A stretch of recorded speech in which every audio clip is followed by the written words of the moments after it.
perfect ka na dahil sa one sacrifice ni Jesus Christ. Alright? And of course, everybody can say the same thing for themselves dahil kayo po ay naniwala at nanampalataya na kay Kristo. No? By that one offering, you were perfectly clean and forever acceptable to God. Yan ang magandang balita.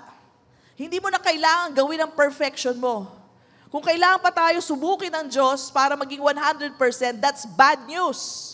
The good news is 100% ka na kay Lord. Perfect ka na kay Lord. Yan ang magandang balita.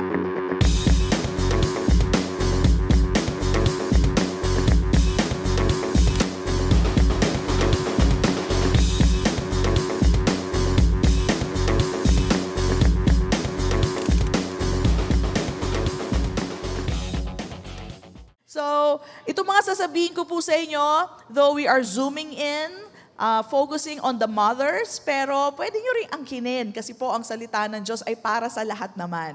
We're just making it focused on the mothers today, pero bawat salita ng Panginoon ay para sa ating lahat. Okay, so let me start this way. I saw this video from Joyce Meyer's videos, and natuwa ako, naaliw ako sa kanya.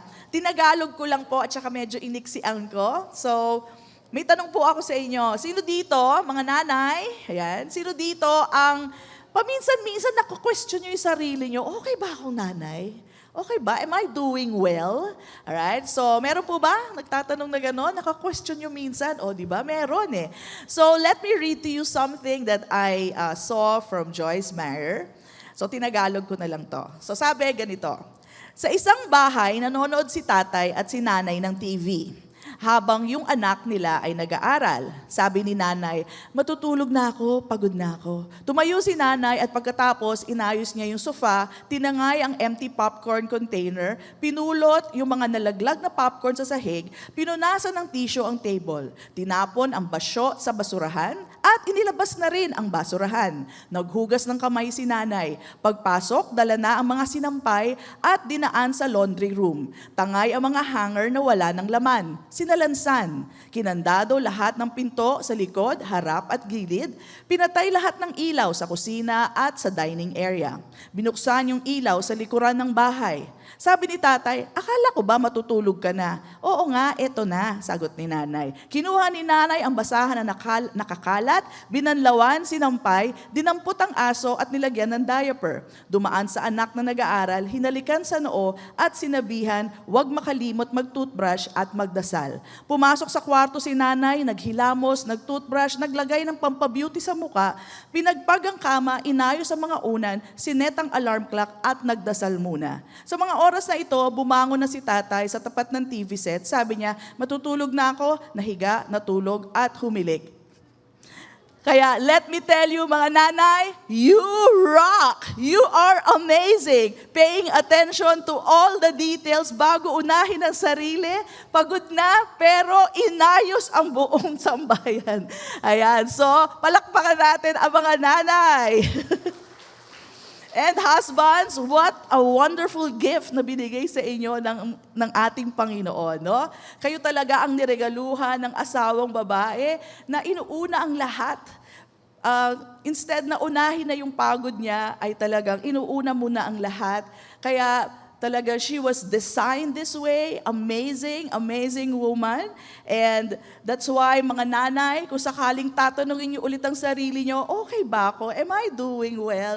Okay ba akong nanay? Ang sagot po dyan ay hindi lang okay, kundi sobrang okay na okay. You are wonderfully made by our Father God. Come on, let's bless the Lord.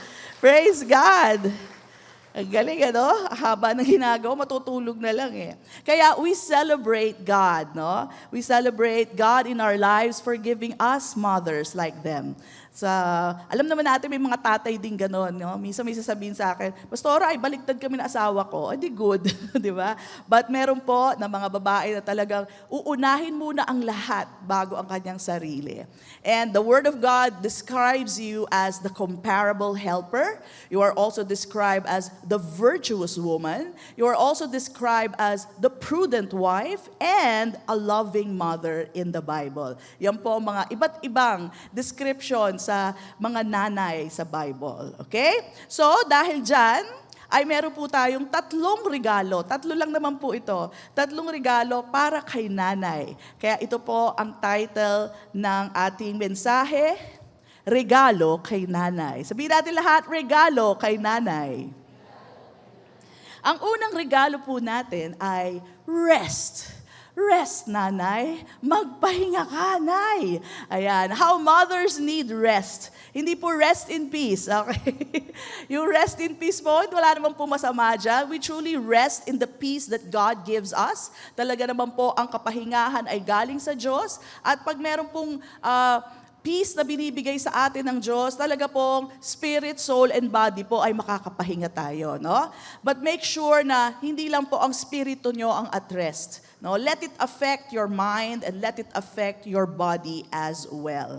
Yan po ang handog natin sa ating mga nanay today, kapahingahan. Sabihin natin lahat, kapahingahan.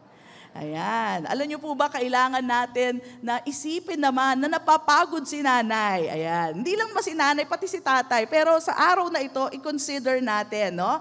The Bible tells us to consider one another in love, no? Kaya, consider natin how to help them and encourage them to rest in Jesus' finished work. Doon po lahat nagsisimula. Imposible po na magkaroon ng rest sa ating kaisipan kung yung spirit naman natin ay walang katiyakan. No? If you don't know, pagtulog mo, magigising pa ba ako, sa langit ba o sa impyerno? Wala pong katahimikan yon. So, unang-una po, everything starts with rest in Christ. Rest in His finished work. And if you know that you are loved, you know that you are totally forgiven, and you know that you are totally cleansed by the blood of Jesus, then magkakaroon ka ng tunay na kapahingahan. Amen? Pwede kang matulog at gumising ng masaya dahil hindi nagbabago ang pag-ibig ng Diyos para sa atin. Amen po ba? Walang nag-amen. Amen? Ayan. So nagsisimula yan by knowing that you are at rest in Christ Jesus. And then let it affect your mind, let it affect your physical body. Pwede po tayong magpahinga. Okay? So sa physical, bigyan po natin ng mahabang pahinga si nanay. Ayan. Aware ba kayo na ang nanay nyo napapagod? Napapagod po ang nanay. Ayan. So, sabi niyo, natutulog naman yan. Alam niyo, yung tulog kasi ng nanay parang bitin-bitin eh. Mag-uumpisa yung matulog, biglang, di ba, minsan nagnanap tayo. Bigla na lang, mami, may kakatok agad. Patulog pa lang eh, may kakatok na, Nay, dumating na yung lala mo, asan yung pera? Di ba, sa'yo pa tinatanong. Tapos, matutulog ka ulit, Nay, saan mo nilagay yung pang-PE ko? Doon, sa sampayan. Lagi naman nasa sampayan, di ba? Pero tinatanong pa rin si nanay. Kasi po, ang dami pong responsibilities na nakaatang kay nanay. Tapos matutulog na naman, Nay, wala na tayong pambili ng bigas. Asa ng pera? Andoon sa table. Lagi naman nandoon sa table yung ating pambili ng bigas. No? So, hindi ho mahabang tulog si nanay. Okay? So, wag ho nating hayaan na ganun po ang mangyari. Minsan po, kinakaya lang ni nanay. No? Kinakaya niya lang po.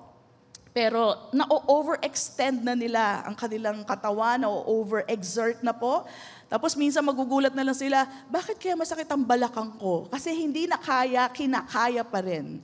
And don't get me wrong, mothers would love to do these things. Kaya ng isip at kinakaya ng puso dahil sa pagmamahal sa pamilya. Pero overexerted na pagdating sa katawan.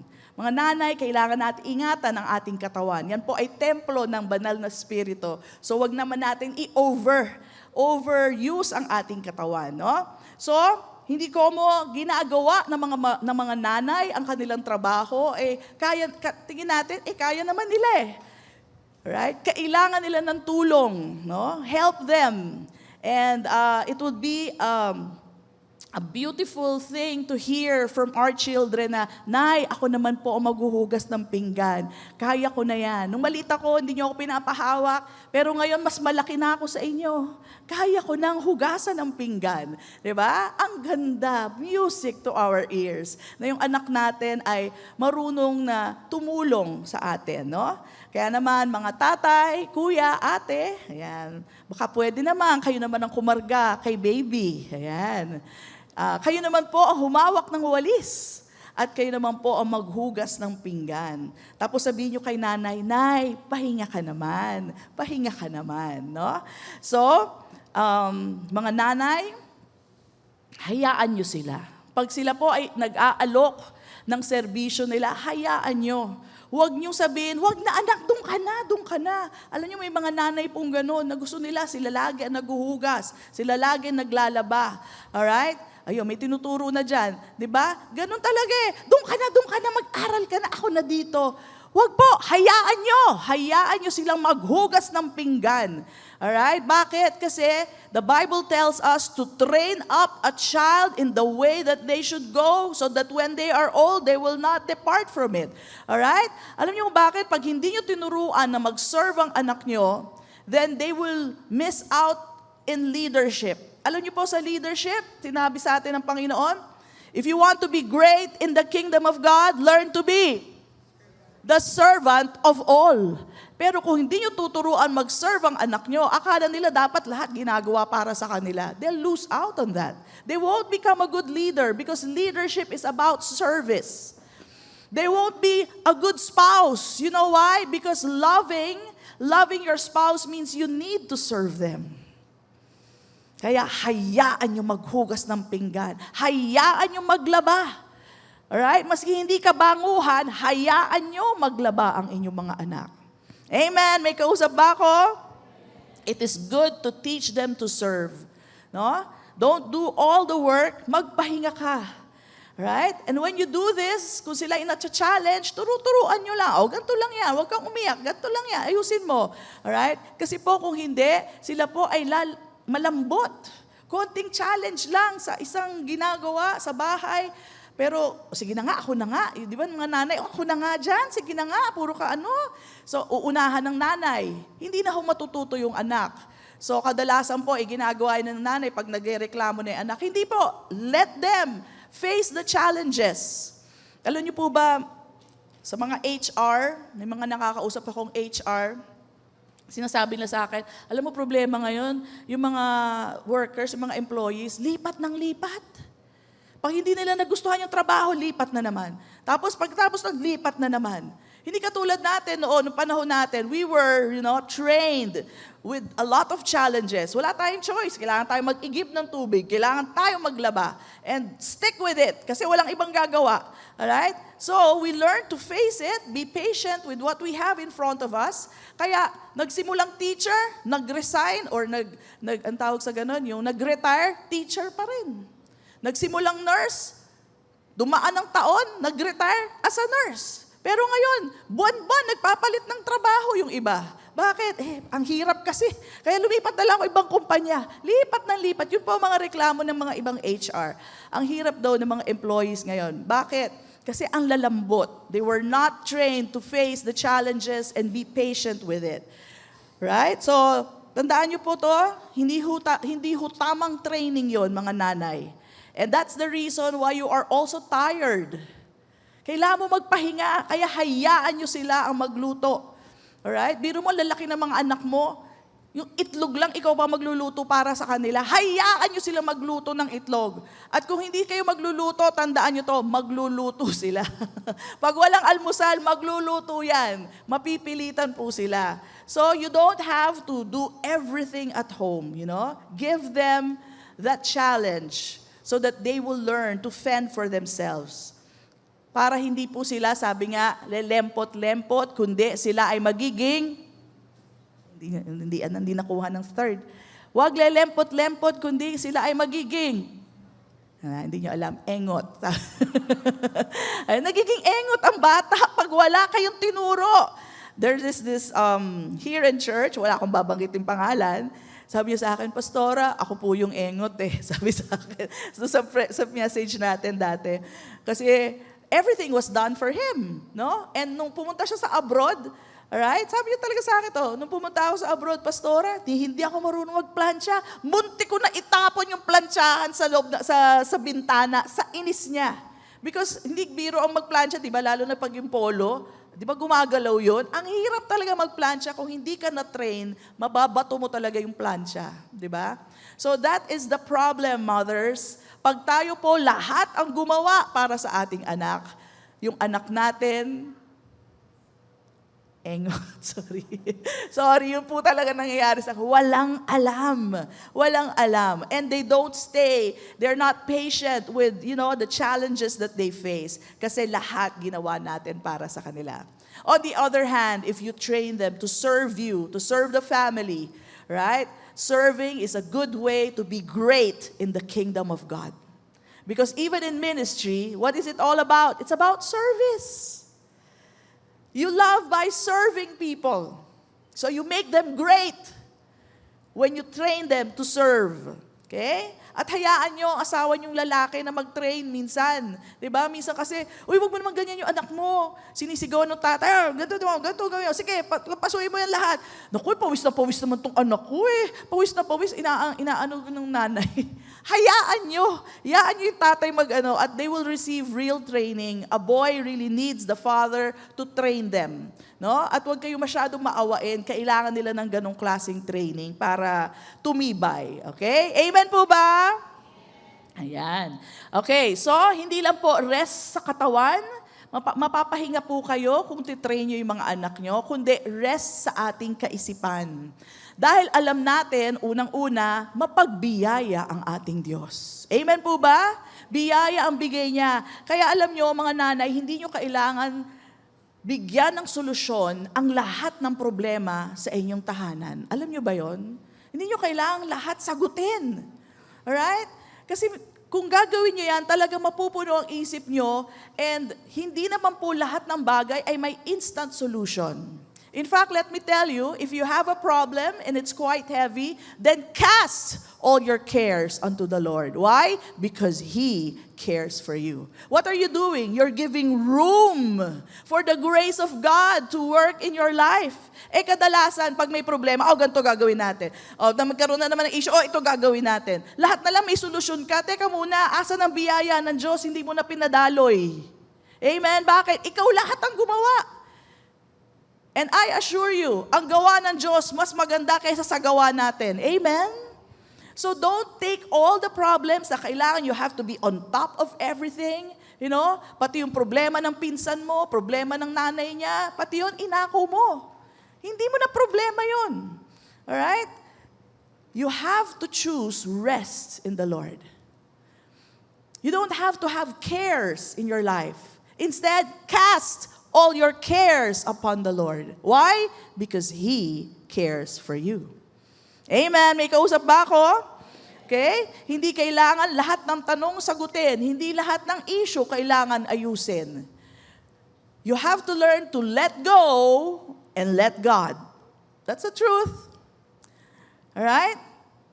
And how do you do it? You cast your cares to the Lord. Choose the things you need to think about. Hindi lahat sasagutin mo. Hindi ka naman si Ernie Baron, okay? So, always choose rest in Christ. At hindi ko sinasabing maging tamad ka. We all need to work. But when we work, we are at rest in our minds. Alright? Kundi, alam nyo, sasabihin ko na po sa inyong kasagutan, bakit laging masungit si nanay? Gusto nyo bang malaman ang sagot? Alright? Minsan sabihin ng bata, Mami, yung baong ko, andyan! Mami, galit ka ba sa akin? Hindi! Bakit ganyan boses mo? Hindi ako galit! So, pero yung boses gano'n na, di ba? So, bakit gano'n ang boses na? Hindi ho siya talaga galit. Promise, hindi siya galit. Alam niyo kung ano? Pagod. Pagod si nanay. Hindi siya galit sa'yo. Ba? Pero pagod siya sa isip o pagod siya sa katawan, dala niya, iniisip niya yung mga dapat solusyonan, anong babayaran, and it's actually making her irritable, no? Kaya ganun ang sagot sa'yo, pero hindi, mahal ka nun. Hindi siya galit sa'yo, pagod lang si nanay. Kaya give her rest. And I'm telling you how to do it. You choose. You choose the light things in life. Ito, kaya ko solusyonan, bigyan ko ng solusyon yan, bigyan ko ng oras yan. Pero pag mabigat na yan, alam nyo gagawin nyo? Don't deal with it. Cast your cares to the Lord. That is scriptural. Ano sabi ng Panginoon? Come to me, all of you who are heavily laden, and I will give you rest. Rest. Kaya nanay, hindi dapat kailangan lagi tayong pagod. Lagi lang tayo dapat lumapit sa Panginoon and He will give you rest. Amen po ba? Amen. Come on, bless the Lord. Praise God. And you know what? Pag yan na master mo sa bahay, maski sa trabaho, magagawa mo yan. Kaya mo bang kontrolin ang boss mo? Di ba hindi? O alam nga namang pag-isipan mo pa ng pag-isipan yan. Sino dito, pag-iisipan mo ng pag-iisipan, hindi mo naman makokontrol boss mo. Sino dito, may problema yung kamag-anak nyo, alright? Tapos po problemahin mo yung kamag-anak mo, yung ugali niya. You cannot control the attitudes of your neighbor or your mga kamag-anak. But for you to, pag-isipan pa yan ang pag-isipan, you're overthinking, and that's actually equivalent to worrying. Cast all your cares upon the Lord. You don't have to care. Sabi mo nga, I don't care. Hindi ho masama yun. Because God does not want you to care. Cast all your cares upon Him. At pag tayo lumalapit sa Kanya, dahil may kabigatan tayo, He gives you rest. So what is your excuse for staying tired? Wala po. He gives us rest. Lapit lang po ng lapit sa ating Panginoon. Amen po ba? Kung meron tayong issue sa ministry, it happens. Minsan may issue. Hindi kayo magkasundo. Nakakainis. Ganto. Bakit ganyan? Bakit ganito? Hindi lahat kailangan may kasagutan. Alam niyo po ba, dito sa ministry, hindi lahat ay may kasagutan kami. So what do we do? Sabi ko, hayaan niyo lang muna yan. What we do is we pray about it. And before we know it, ayos na. Hindi lahat kailangan sagutin. Because there are things that you cannot control. Paano mo kokontrolin yung ugali ng isang Kristiyano? Kaya mo ba yon? Hindi. Only God can do that. So why, you wrap your brain around it, tapos wala rin naman mangyayari. Sayang lang ang oras. Sayang lang. You cannot control people. You can only control yourself. And the best way to control yourself is to cast your cares upon the Lord. Amen! Praise God. So, pag wala kang kabigatan sa iyong isip, then malaya ka. Makakapag-serve sa Panginoon. Malaya ka, makapag-focus sa gift ng Panginoon so that you can share to other people. Kung ma-distract ka, kasi yung kasama ko hindi totoo to, kasama ko sa kantahan, kunwari lang to. Kasi ganito siya. Okay, dinadistract ka na. Paano ka nakakanta? Ayoko na nga kumanta kasi ganito. Na-distract ka na. Di ba? You cannot control people. So, just focus on Jesus, on what He has given you, and proceed with the giftings that God has given you. Hindi yung lagi ka nadidistract sa mga ginawa ng tao. Bakit ganyan si sister? Bakit ganyan si brother? Laging merong ganyan. Amen. But don't let that distract you. You're just making yourself carry loads that were not meant to be carried by you. God wants you to be at rest. Rest in Jesus. Focus on Jesus Christ. Amen? Praise God. So piliin nyo ang kapahingahan. At ang kapahingahan ay nasusumpungan kay Jesucristo. You don't have to be on top of everything. You only need to be in Christ Jesus and focus on the Lord Jesus Christ. The best example I could give you is Martha and Mary. Alam na po natin story ni Martha and Mary? Sa mata ng tao, parang mali si Mary. At si Martha, siya yung masipag, siya yung luto ng luto, siya yung linis ng linis, siya ang nag-aasikaso sa lahat. Alam po niyo yung istorya, di ba? Martha and Mary, kapatid nila si Lazarus, si Jesus, pumunta po sa bahay nila. At doon po nag-Bible study si Jesus. Alright? So he's considered a rabbi. And si Mary po, umupo sa paanan ni Jesus. Traditionally, that is a no-no. Walang babae na pwedeng sumama sa mga lalaki. Bawal yun sa isang Hudyo. Alright? But look at this. Nung nagreklamo si Martha, sabi niya, Lord, don't you care? Aba, nagreklamo kay Lord. Don't you care that my sister is sitting while I'm doing all the work? Ako na lang ba dito magluluto? Ako na lang ba maglilinis? Sabi niya ganon. Akala mo ba kinampihan siya ni Lord? Hindi. Sabi ng Diyos, Sabi ni Jesus, Mary has chosen that one thing that is needful, and it will not be taken away from her. So Jesus broke all tradition, all rabbinic principle, all culture, and normal, normal life, normalcy. Sa normal na bagay, pag nakita mo yung kapatid mo nakaupo, babae pa man din siya, ba't hindi nga ba siya tumutulong sa kusina? Pero Jesus broke all standards and kinampihan po si Mary. Yung ginagawa ni Mary, nakafocus kay Jesus, nakikinig kay Jesus, hindi nag-aalala, kundi resting at the feet of Jesus is that one thing that is needful. And it will not be taken away from her. Amen? So what you're doing now is the best thing that you're doing for your life. Amen po ba? It will not be taken away from you. Instead na nag-aalala ka, si Martha, on the human level, human standard, abay, siya yung effective Siya yung efficient. Siya yung nagluluto para sa lahat. Pero hindi po yon ang nakita ng ating Panginoon na karapat dapat ginagawa. Ito sasabihin ko sa inyo, marami hugasin ng pinggan, hayaan nyo. Marami bang labada? Hayaan nyo. Pagbalik nyo galing service, andun pa rin siya. Di tsaka nyo laban. Malay nyo, sa biyaya ng Diyos, ay may naglaban ng iba. Dahil nakita nila, oy, bundok na, o laban na natin. Alam niyo bakit ikaw lagi naglalaba? Kasi you want to be on top of everything. Ay, hindi mo na ako makapag-church, pastor, grabe, gabundok na po yung labada sa amin. Kaya ginawa mo ng ginawa. Sana hindi mo ginawa. Baka bigla niya kausapin yung anak mo, siya ang naglaba. Eh wala, you want to be on top of everything. Lagi na lang kailangan kong gawin. Hayaan niyo makapasok ang biyaya ng Diyos. I tell you, you will be surprised. You will be surprised. Marami po tayong ginagawa, nagawa lang natin. How about give God the room so that His grace can work in your life? Okay? Kasi mga nanay, alam ko namang masipag kayo, kaya lang feeling nyo, if I don't do this, nothing will be done. Okay? Pero hayaan nyo na ang biyaya ng Diyos ang siyang pumasok sa sitwasyon and you will be surprised. Sabi nga, in our weakness, God is strong. Amen po ba?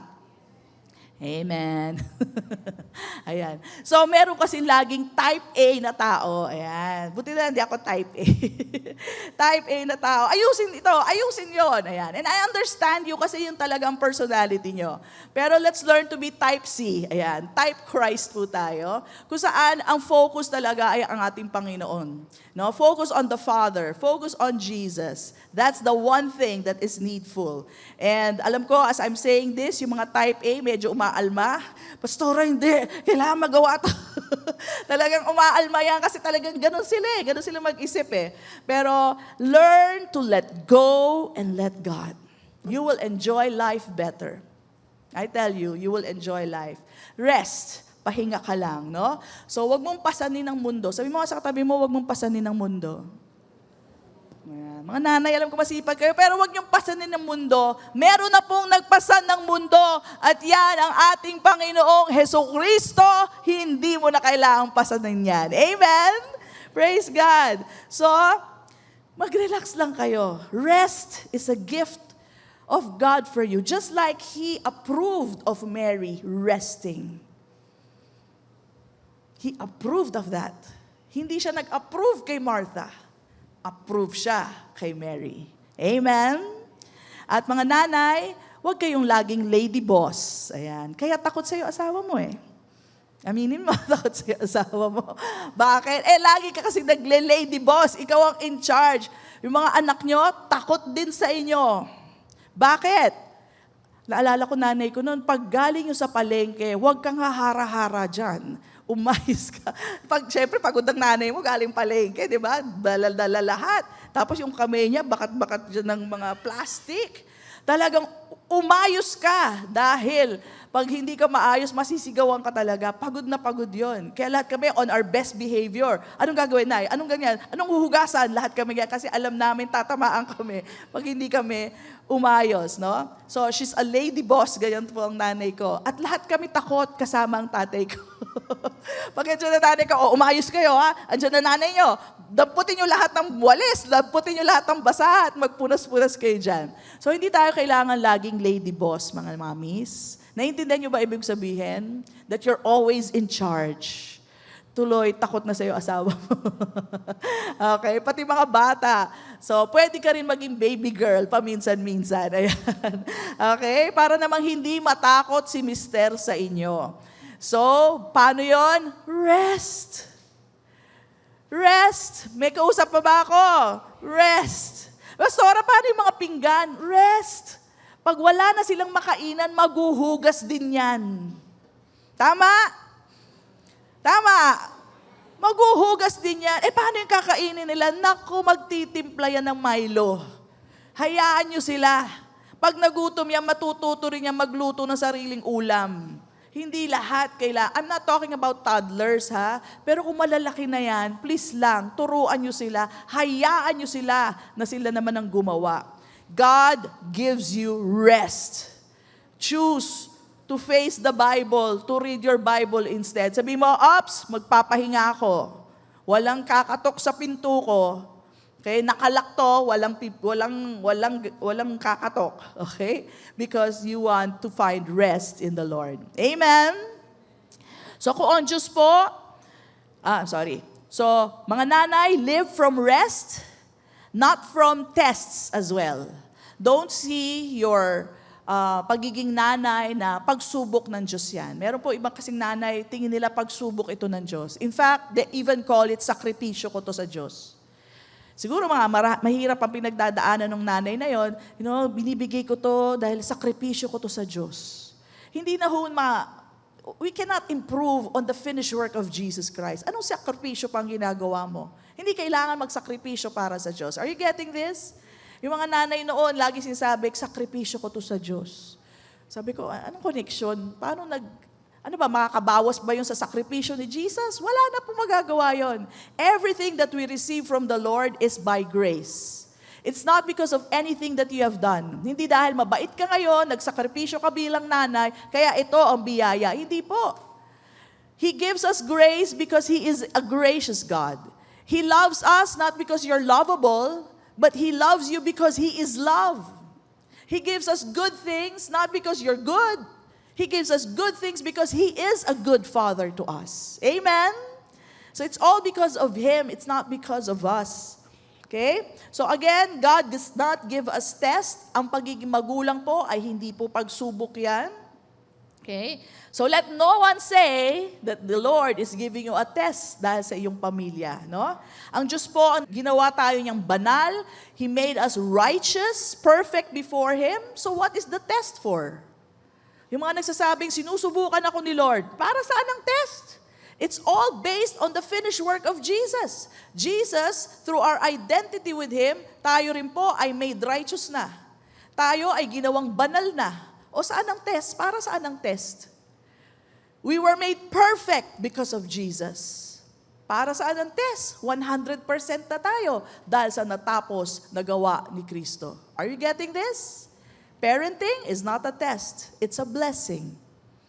All right? We just need to know how to go through it. And number one is by rest. Rest in the finished work of Jesus Christ. Okay? So, in Christ Jesus, you are perfected and sanctified. Sabihin nga natin lahat, I am perfected, I am sanctified. Okay, let me give you some verses in Hebrews 10:14. For by one offering, He has perfected. Right? Yan po ay perfect past tense. He has perfected for all time those who are sanctified. So perfected na, sanctified pa. Yan po ang ginawa ni Kristo. Para saan ang test? Amen? Kuha niyo po ba yun? Hindi ka na kailangan subukin ni Lord dahil 100% ka na. Perfect ka na. Because of Jesus Christ. Sabi mo nga sa nanay na katabi mo, sige harapin mo ang nanay na katabi mo.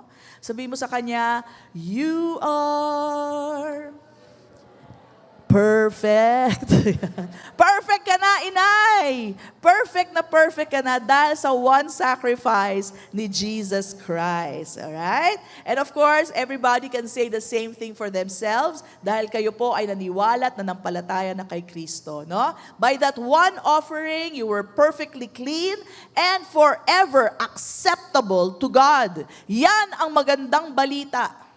Hindi mo na kailangan gawin ang perfection mo.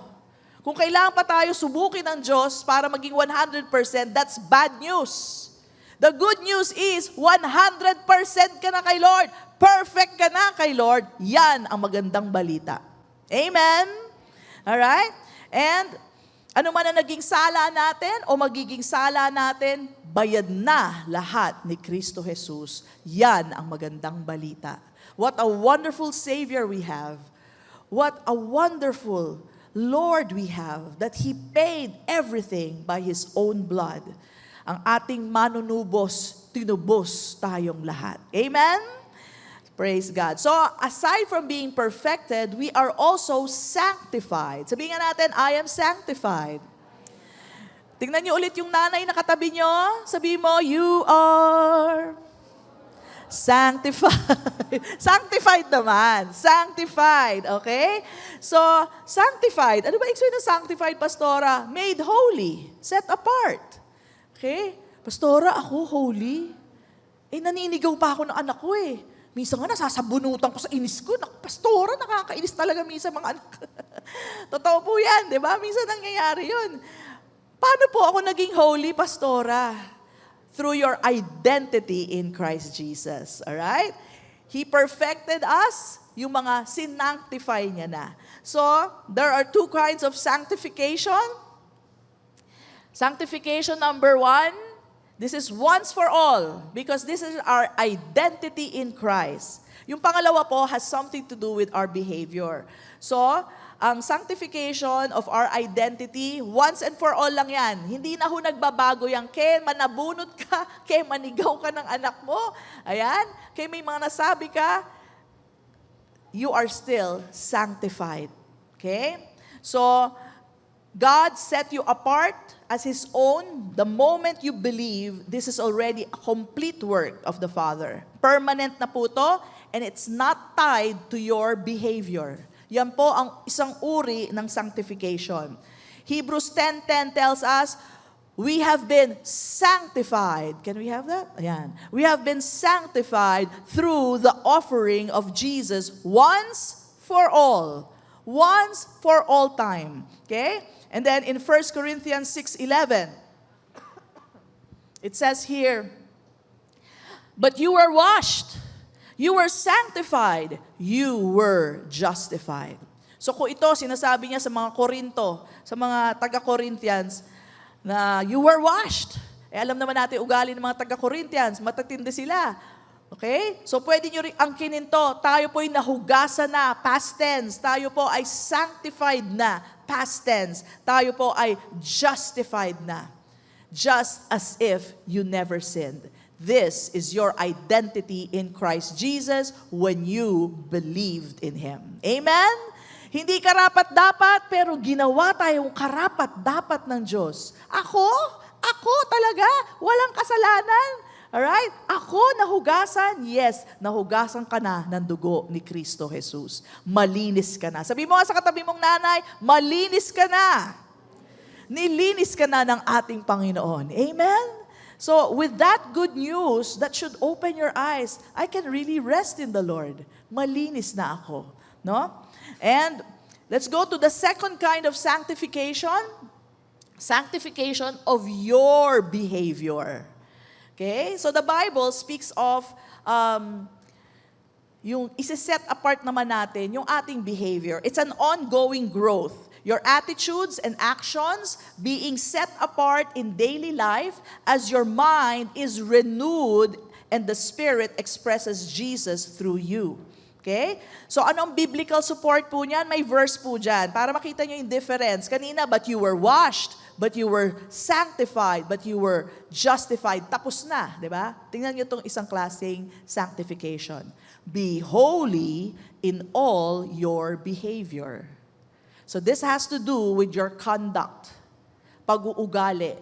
So now that you realize, ay, ginawa na pala akong banal ng Diyos. So ngayon, dahil revelation ay sa'yo yan, lalakaran mo ngayon ang kabanalan. It comes with revelation. Pag na-realize mo, totoo pala, ginawa na akong banal. Ako, ginawang banal. Oo. Kaya lalakaran mo ngayon ang kabanalan na yan.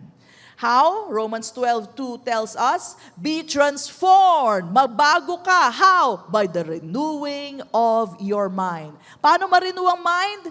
Okay, keep on hearing and hearing by the Word of God. Itong ginagawa natin ngayon, we are renewing our minds. Binabago natin kaisipan natin. Tingin natin sa sarili natin, makasalanan, pero sabi ni Lord, justified ka na. Just as if you never sinned. Then that's me. I accept it. Maski ganun pa rin tingin ko sa sarili ko, pero ngayon papalitan ko na, justified na ako. Malinis na ako. Baguhin mo ang pag-iisip mo. Amen? And it comes by hearing and hearing by the Word of God. Sa unang beses mo mapakinggan yan, ano ba pinagsasabi nito? Malinis daw ako, hindi niya kilala ugali ko.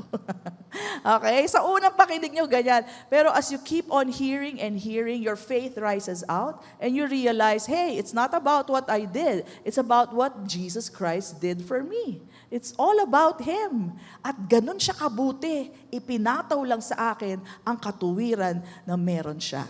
Amen. Isn't God good? Purihin natin ang Diyos. Come on, bless Him. And when you see yourself as a holy person, then you will have now choices.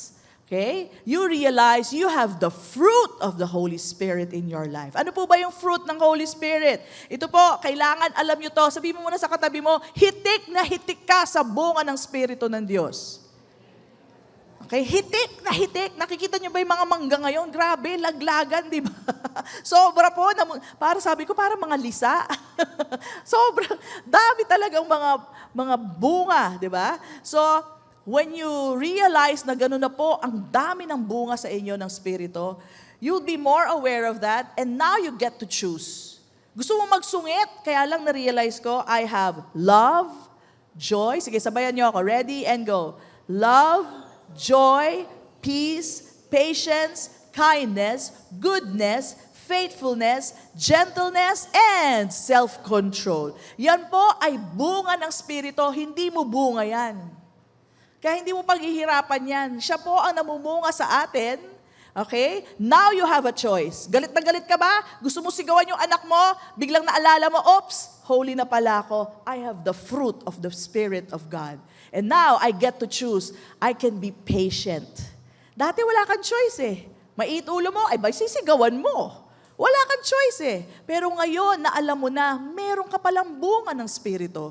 Now I get to choose. I can show the gentleness, the fruit of the Spirit. Okay? So before, we did not have a choice. Pag galit ka, galit ako. Pag naiinis ako, inis ako. Papakita ko sa'yo. Pero ngayon, I realize I have the fruit of the Spirit in my life. I get to choose to display the peace, the joy, the love of Jesus Christ. Amen po ba? So yung mga sa tabi mo, you've got the choice. Amen. Choose wisely. Yun po ang ipakita natin. Dati walang choice, ngayon may choice ka na. Hitik ka sa bunga ng Espiritu. Amen? Okay? Kasi totoo naman, minsan sarap sigawan ng anak, ano? Ilang beses mo na sinabi, tapos sabihin sa'yo, wait, mommy. Wait lang, mommy. Puro wait. Diba? Sandali lang. Papunta na, tatapusin ko lang tong game na to. Aba, isang oras na wala pa rin. Diba? So minsan parang sarap sumigaw, but I choose to display the fruit of the Spirit. Okay? Minsan lahat ng bunga mo nalaglag na, napirat na. Pero huwag kayong mag-alala, kung sakaling naglaglagan ang lahat ng bunga ng Espiritu, marami pa siyang bunga na ibinibigay sa'yo. You can again display the fruit of the Holy Spirit. Okay? So may chance ulit tayo to display it. So mothers, mga nanay, alam po natin that Jesus already finished the work, kaya ang parenting po, that's not to earn points from God. He has already blessed you. Just receive, just know the blessing, the grace that He has for you. Being aware of that and speaking it out allows you to enjoy the grace of God, no? So, hindi po yan sa pagsasakripisyo bilang nanay. Alam ko, gusto natin banggitin yung word na sakripisyo. Talagang, nagsasakripisyo ko para sa aking mga anak. Diba? May mga ganon. Hindi bale, mabibless naman ako ni Lord. Mali po yan. Hindi po dahil sa sakripisyo nyo, kaya kayo binibless ni Lord. Dahil sa sakripisyo ni Kristo, kaya tayo binibless ng ating Diyos. Are you getting this? Dapat malinaw yan, hindi yan sa sakripisyo. Kaya huwag nyo nang parusahan ang sarili nyo. Hindi nyo kailangan magsakripisyo. Okay? So again, sabi mo kay nanay, nanay, rest. Ay, wala nagsabi. Rest. Rest. Magpahinga po kayo. Rest lang po tayo kay Jesus. Okay, so that's the first gift. May natutunan ba kayo? Let's go to the second gift, which is, you are safe, nanay. Okay? Your security is in Christ. Not in the things that you have or do not have. Ang security nyo, ang safety nyo, na kay Kristo. Hindi kung kayo ay may asawa o wala. Hindi kung ang security nyo, hindi sa mga anak nyo. Do you know that? So, kung may anak ka o wala. No? Katulad ko, I'm already a widow, but thanks be to God, my security is in Christ Jesus. It has never been in my husband. And so, maski wala na po yung husband ko at masayang-masaya na siya sa kalangitan, wala naman po pumipigil para ako'y magsaya. I can have the joy in Christ Jesus. Amen? Pero kung ilalagak nyo ang security nyo sa asawa nyo at dyan ka lang nakafocus, paano pag nawala? We pray na hindi mawala, pero life happens. Things happen. So, babagsak na lang ba ang buhay natin dahil wala na tayong asawa? Alright? Hindi po dyan ang security natin. Ang security natin na kay Kristo Jesus. Amen? So yung iba naman, nahihiya sila, wala akong asawa. Hindi ho nakakahiya yun. Si Paul nga, hindi nag-asawa. Ayaw niya mag-asawa. Alright? Hindi po yan nakakahiya. Your security is in Christ. Yung iba naman nahihiya, wala akong anak. Hindi po nakakahiya yan. Alright? So kung magkaanak ka, good. Kung hindi ka magkaanak, no problem. Okay? Why? Because your security is in Christ Jesus. Amen po ba? Ang joy natin nasa ating Panginoon. Hindi rin po ang security natin nasa material na bagay o sa pera. Ang security natin ay nasa Diyos. Mawala man ng pera, meron ka namang provider na ating Diyos. Amen po ba? Mawala yung pera, hindi bale, may provider naman ako. Diba? Mawala yung trabaho, hindi bale, meron naman akong Diyos na mabuti sa akin. Papalitan ang aking trabaho. Always find security in Christ Jesus. Okay? And our security is not in the things that we accomplish. Okay? Okay naman na may na-accomplish tayo. That's good. Pero remember, this is all by the grace of God. Kundi dahil sa hininga na binigay sa atin ng Diyos, sa lakas ng ating katawan, we cannot accomplish anything. And it's a good thing as believers na na-acknowledge na natin ang Diyos. Dati hindi natin ma-acknowledge yun eh. Sabi natin, ang galing ko talaga, ang talino ko talaga. Doon po lahat nakaatang sa atin. But when you become a Christian, you realize, hey, I cannot even do a thing without God. Without God, I am nothing. That is the truth. It's not my wisdom, it's the wisdom of the Lord. Thank you, Lord, sa gifts na binigay mo sa akin. Without that, I'm nothing. And we were a fool not to recognize it before. But now, in Christ, we have the wisdom to recognize all that He has given us. Amen? Alright? So, hindi po yan sa na-accomplish natin. Never see it as kinaya mo. May mga naririnig akong nanay, and sometimes they pride themselves of this. Alam mo, pastora, pag nagko-counsel sa akin, nagpapa-counsel, ako, pastora, ginapang ko lahat ang pag-aaral ng mga yan. Ako naman nakaganyan. Siyempre, dapat mabait ako, di ba? Sa loob-loob ko, bakit po kayo gumapang? Siyempre, hindi ko sasabihin yun, di ba? Baka hindi na makinig sa akin. Sabi ko, okay po. Pero pigil na pigil ako. Naku, pastor, ginapang ko lahat yan. 6 yan, ginapang ko lahat. Ayan. And with due respect, no, nirerespeto ko naman po yung pagod nyo. Kaya alam, ba't kayo gumapang? Alam nyo po bang hindi kalooban ng Diyos na kayo'y gumagapang? Para lang mapag-aral ang inyong anak. Pastora, katas ng Saudi yan. Katas ng Hong Kong yan. Di ba? With all due respect, talaga namang kinaya nyo. Ito sasabihin ko sa inyo. Kaya po nakapag-aral ang anak nyo dahil talaga pinagod nyo yung sarili nyo. Pero hindi po yan ang kalooban ng Diyos. There is a better way that God provides. Ang sabi niya, come before the throne of grace and receive mercy and grace in times of need. Bakit ka gumapang? Meron naman palang paraan. Hihingi ka lang sa Panginoon. Ask and you shall receive. And while you're working, you're still enjoying. Masaya po na nagtatrabaho tayo pero nag-e-enjoy pa rin tayo. Masaya po na tayo nagtatrabaho pero ang pabor ng Diyos ang nasa atin. Well, I do understand na noon hindi natin alam yan eh. Kaya talagang inatang natin sa sarili natin. But now that you are a believer, tanggalin niyo po ang script na kailangan niyo igapang ang inyong mga anak. And you're so proud of it. Ginapang ko yan sa aking mga pagtatrabaho. Pastora, ginapang ko. Bakit ka gumapang? Okay? Ngayon na Kristiyano ka na, know that you don't have to, to crawl. Alam niyo, meron pong pinagapang ang Diyos, iisa lang. And that is the serpent. Alam niyo po ba ang serpent dati nakatayo? Naglalakad yan pa ganyan. True story. Pero because of what he did, sabi niya, on your belly you shall crawl. Yun lang po ang pinagapang. Hindi tayo pinagagapang ng Diyos. Ask and you shall receive. Okay? Come to the throne of grace. And you will receive mercy and grace. Biyaya ay bibigay sa iyo na habang nagtatrabaho ka, parang ikaw may-ari ng bahay. Habang naglalaba ka, parang madali lang naman at meron ka mga katulong sa trabaho mo. There will be grace for you. It will not be so difficult when you know of the amazing grace of God. Alam nyo, yung mga kaidaran ko, pinalaki kasi tayo nila Gloria Romero at saka ni Alicia Alonso. Kung saan we celebrate, alam nyo ba yung sinasabi kong artista? Ayan, di ba? No? Parang we celebrate yung kawawa naman si inay, nahihirapan si inay, iniwan, at siya lang ang lahat taguyod sa kanyang mga anak. We make them a hero. Well, totoo naman, in one way. But if that is the script playing in your mind and you will live it out, that is not the beautiful plan of God for you. No, not at all. Jesus came to give us life and to have it more abundantly.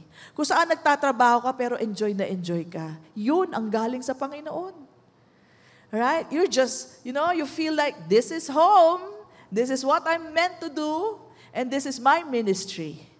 No? So maski naglilinis ka ng bahay, pero feeling mo, ministry ko to. Natutuwa ako kay Manang, si Manang ko sa bahay. Kasama ko po siya sa bahay. Sabi niya, Pastora, alam mo ba, nung hindi pa ako Christian, ang dream daw niya ay manilbihan sa madre, sa yung mga holy people, ganyan.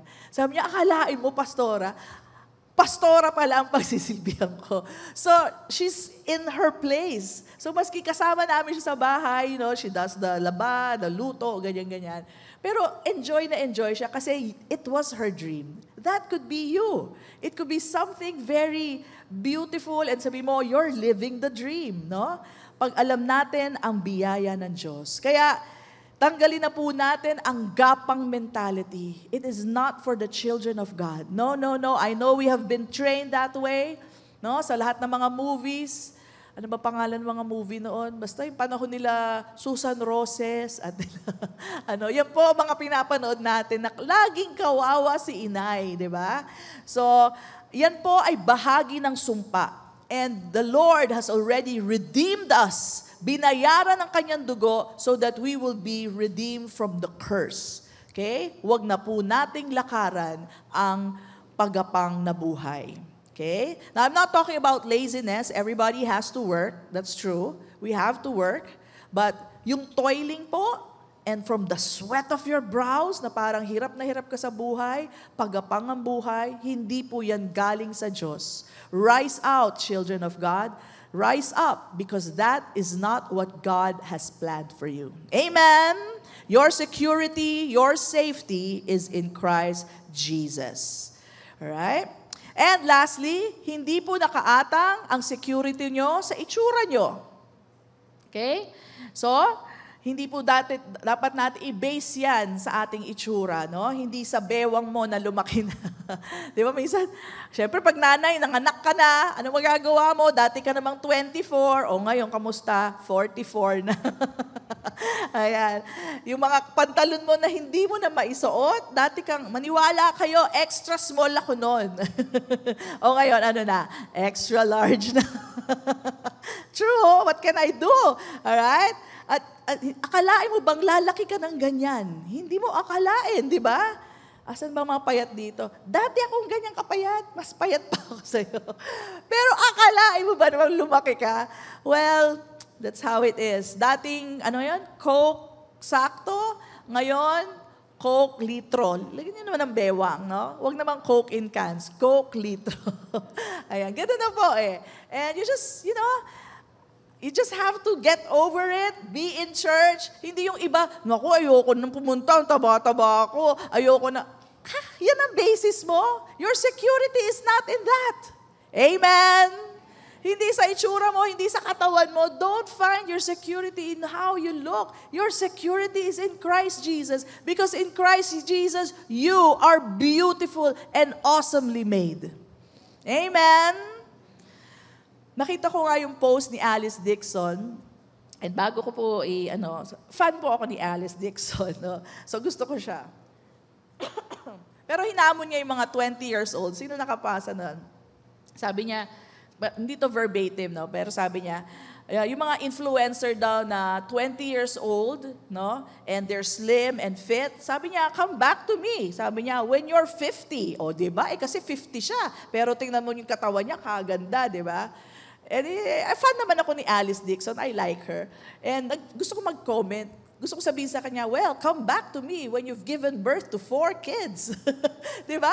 Abay, naiiba po kasi ang katawan pag ikaw nanganak. Totoo po ba yon? Totoo, di ba? Siya lang ang hindi. Di ba? So, naiiba po talaga kasi yung katawan natin nalito na eh. Lalaki, papayat ulit, lalaki, papayat ulit. Sabi nung katawan mo, laki na nga lang para... Fits all sizes, di ba? Can you imagine? Pagkatapos ko manganak, 4 po anak ko eh. Pagkatapos ko manganak sa una, wag kayo, bumalik pa ako sa 25. O, di ba? 25 yon. Pagkatapos nanganak ulit. O, pero naibalik ko po sa 30 yon. O, di ba? Pwede pa, pwede. 4 na beses ako nanganak. O, i-compute nyo na kung ano ngayon. Ewan ko. Ganun talaga, wala na tayong magagawa. Alright, so... lumobo man tayo, that's not our security. Our security is found in Christ alone. So, don't let it hinder you from going to church, no? Nanay na tayo eh, no? So, at mga anak, wag naman niyo sasabihin, Nay, ang taba-taba mo naman. Gusto mo malaman kung ba't ako tumaba ng ganito? Gusto mo? Dahil sa'yo. Hindi po. So, hindi po biro ang mga anak. Talaga naman pong kakaibang experience yan. And I've seen some videos of a mother giving birth. Alam niyo po ba, ang hinihimatay, alam niyo kung sino? Yung tatay. Yung nanay, with all her strength, nagagawa niya mga anak. Pero yung tatay, hinihimatay na. Hindi siya makapaniwala na may lumabas na ganun kalaki. Di ba? Ang laki-laking bata, no? So, I don't know if you still have the time. Teka, tingnan ko muna yung oras. Wag na lang tayo mag-video. May video kasi ako of a father appreciating a mom who just gave birth. Pero aabutin tayo ng mahaba. So anyway, fulfilling naman po ang maging nanay. Tama po ba mga nanay? Very fulfilling. Ang sarap na makita yung mga anak nyo. So beautiful, kamukha nyo. O, di ba? So, but again, let me tell you, our security is not in our children. Lalaki po yan.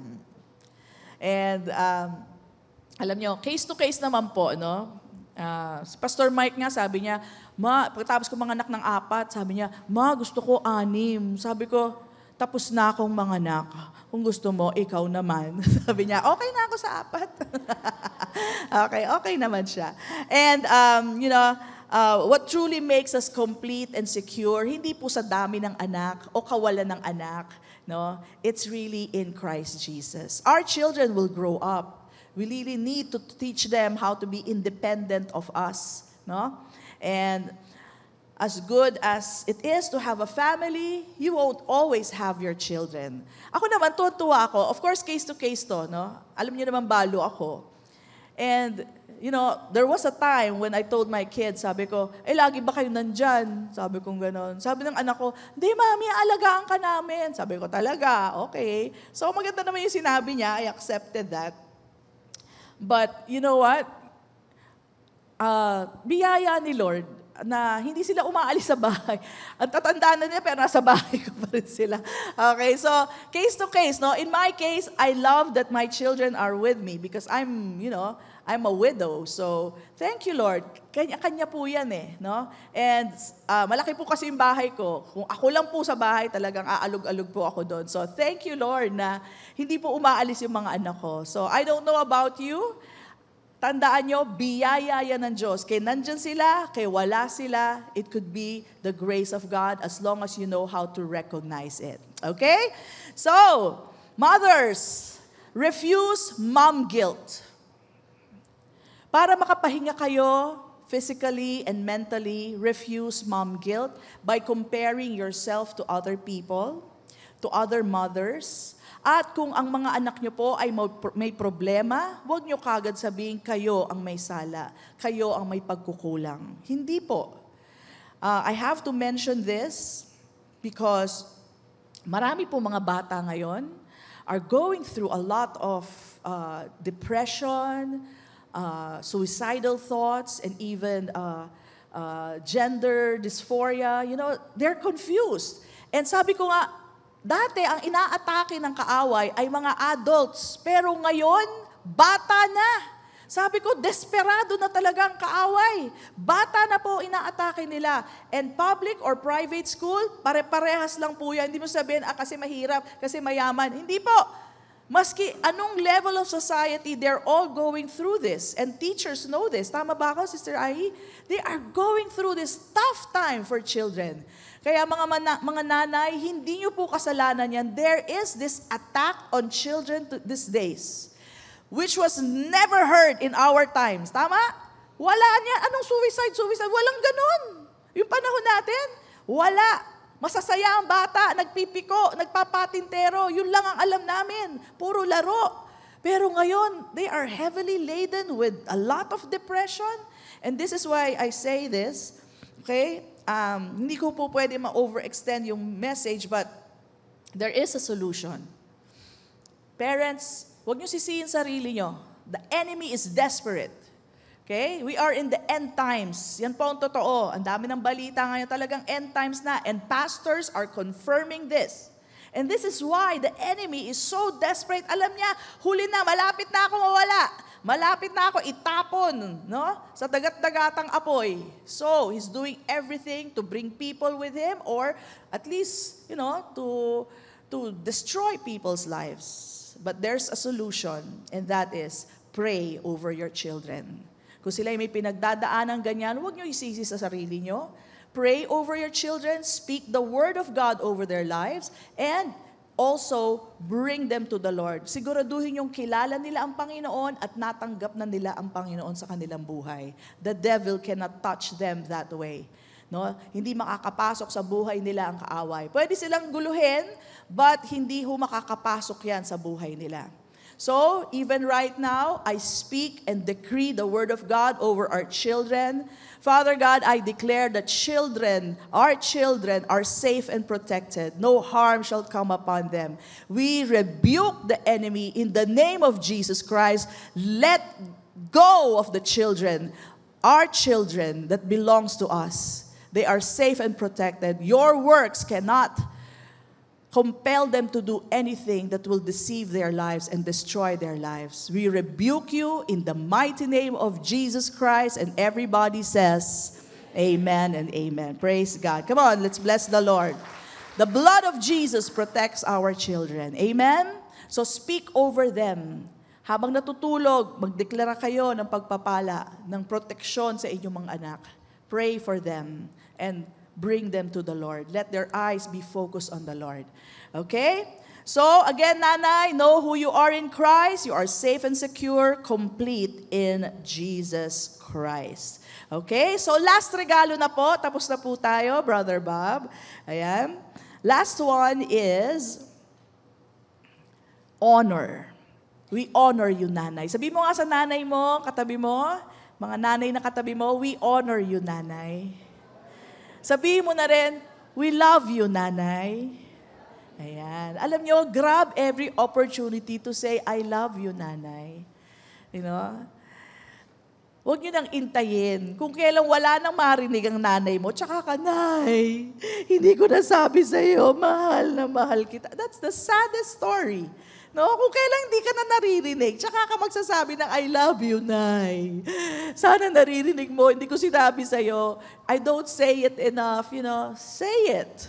Say it. Tell your mothers that you love them because you do. Amen? And you honor them. Dapat nga vino-vocalize yan. Okay? So sabi dito sa Ephesians 6:1-3, Children, obey your parents in the Lord. Kay matanda ka na, kay bata ka pa, obey your parents in the Lord. Why? For this is right. Ito yung tama, magulang mo sila eh. Honor your father and mother, which is the first commandment with promise. May kalakip na pangako na ano? Pag in-honor mo ang nanay at tatay mo, it will be well with you. Do you want your life to be well? To be good? Honor your parents. Maski matanda ka na, kaedad ko na ikaw, text mo si nanay. Diba? Nay, salamat. Thank you. I honor you. Salamat sa buhay mo. Naalala ko pa rin ang mga ginawa mo para sa akin. And it will be well with you. And you may live long on the earth. Diyan po, inattach ng Panginoon itong pangako na ito sa pag-honor ng ating mga magulang. Hahaba ang buhay mo. Hahaba ang buhay mo.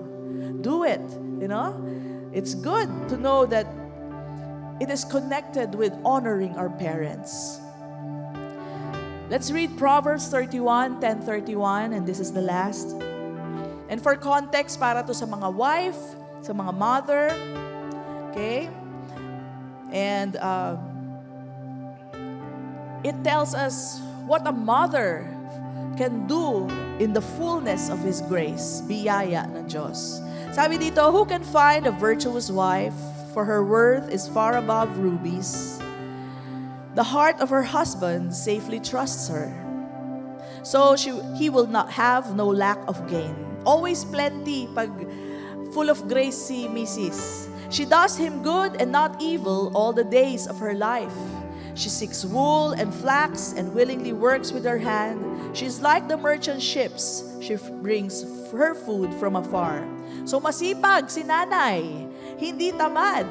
She also rises while it is yet night and provides food for her household and a portion for her maid servants. So giver po siya. She considers a field and buys it. From her profits, she plants a vineyard. So investor, she's also a farmer. She girds herself with strength. So she exercises, right? Fit siya. And strengthens her arms. She perceives that her merchandise is good and her lamp does not go out by night. So hindi siya napuputulan ng Meralco, di ba? She stretches out her hand to the distaff and her hand holds the spindle. Talagang masipag po siya. She extends her hand to the poor. Yes, she reaches out her hands to the needy. Mapagkawang gawa. She is not afraid of snow for her household, for all her household is clothed with scarlet. She makes tapestry for herself. Her clothing is fine linen and purple, very creative, very fashionable. Her husband is known in the gates when he sits among the elders of the land. So she supports her husband. She makes linen garments and sells them, and supplies sashes for merchants. Oh, negosyante, di ba? Merchandiser po siya. Strength and honor are her clothing. She shall rejoice in time to come. She opens her mouth in wisdom, and on her tongue is the law of kindness. So makikita nyo ang bunga ng Espiritu sa kanyang buhay.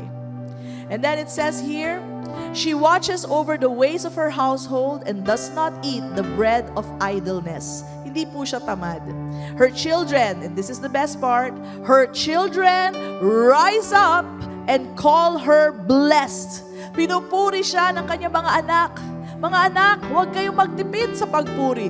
The Bible approves that you bless your nanay, to praise her. And also her husband also, and he praises her.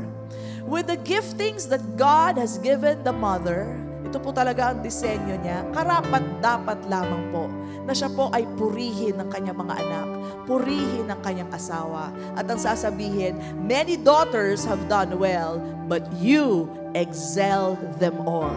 So mga anak, hindi po exaggeration pag sinabi nyo, you are the best mom for me. Totoo po yun. She should be the best mom. She's the only one, but she is the best mom for you. Speak that out. You are to rise up, all right, and praise your mother. Husbands, you need to praise your wife. You need to. Parang gasolina sa amin yan. Pag pinagpuri nyo ang asawa nyo. Because truly, your wife does a lot of things na most probably you cannot do. But praise be to God. God has gifted you with a wife with amazing qualities. At karapat-dapat lang, the Bible approves of it that you are to praise your wife. No? It is a lack of understanding and counsel of the word that you do not praise your wife. Kung nagkukulang kayo dyan, why don't you do it today? Sabi nga, charm is deceitful, beauty is passing, but a woman who fears the Lord, she shall be praised. Give her of the fruit of her hands, and let her own works praise her in the gates. Amen? So ito po, kung asawa nyo, maka-Diyos, talagang she receives from the Lord and responds to the Lord, why not praise her? She deserves that. Karapat-dapat lang po na purihin ng mga anak at ng kanyang asawa ang nanay na nagsisilbi sa buong pamilya. Amen po ba? She is a gift from God, and we thank Father God for giving her to all of us. Lahat tayo nagkaroon ng nanay. Pasasalamat sa ating Diyos Ama. Amen? Palakpakan po natin lahat ang mga nanay at ang ating Diyos na siya nagbiyaya sa atin ng mga nanay.